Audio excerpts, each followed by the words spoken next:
High everyone, this is Irin. পার্লারে গিয়ে টাকা ও সময় নষ্ট করতে না চাইলে এই অটোমেটিক হেয়ার কার্লারটি আপনার জন্যই। যারা কার্ল করতে পারো না বা স্ট্রেটনার দিয়ে কার্ল করতে অনেক কষ্ট হয়, সো তাদের জন্য বেস্ট সলিউশন হচ্ছে এটাই জাস্ট একটাই পাওয়ার বাটন আছে, কিছুক্ষণ প্রেস করে ধরার পরই অন হয়ে যায়। এই পাওয়ার বাটনটি দিয়েই তোমরা তোমাদের ইচ্ছে মতো টেম্পারেচার সেট করে নিতে পারবে। এতে তোমরা আরো দুইটা বাটন পেয়ে যাচ্ছ, ইন কার্লস করার জন্য এবং আউট কার্লস করার জন্য left and right button. And wait, hair curl করার আগে কিন্তু heat protector is the must. চুল কার্ল করার আগে আমি হিট প্রোটেক্টর ইউজ করে নিব। অ্যান্ড আমি এখন 200 ডিগ্রি সেলসিয়াসে হিট দিয়ে নিয়েছি। Oh my God, just look at my hair, কত ইজিলি কার্ল হয়ে যাচ্ছে।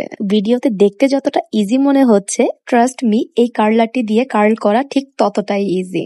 অনেক প্রফেশনাল হেয়ার কার্লার দিয়েও হাত পুড়ে যাওয়ার চান্স থাকে, বাট এই কার্লারটি দিয়ে তোমাদের হাত কখনোই পুড়বে না। অনেক অটোমেটিক হেয়ার কার্লার আছে যেগুলো অনেক এক্সপেন্সিভ, বাট ট্রাস্ট মি, তোমরা এই কার্লারটা অনেক রিজনেবল প্রাইসে পেয়ে যাবে আমাদের পেজে। অ্যান্ড স্টুডেন্টরাও এটা খুব ইজিলি পারচেস করতে পারবে। অ্যান্ড আমাদের পেজ থেকে অর্ডার করলেই পেয়ে যাবে 3 দিনের replacement guarantee. By the way, hair curl করার পর হেয়ার সেটিং স্প্রে দিয়ে হেয়ারটা সেট করে নিলে অনেকক্ষণ স্টে করে। সো আর দেরি না করে এই হেয়ার কার্লারটি এখনই অর্ডার করে ফেলো আমাদের পেজ থেকে। Thanks for watching.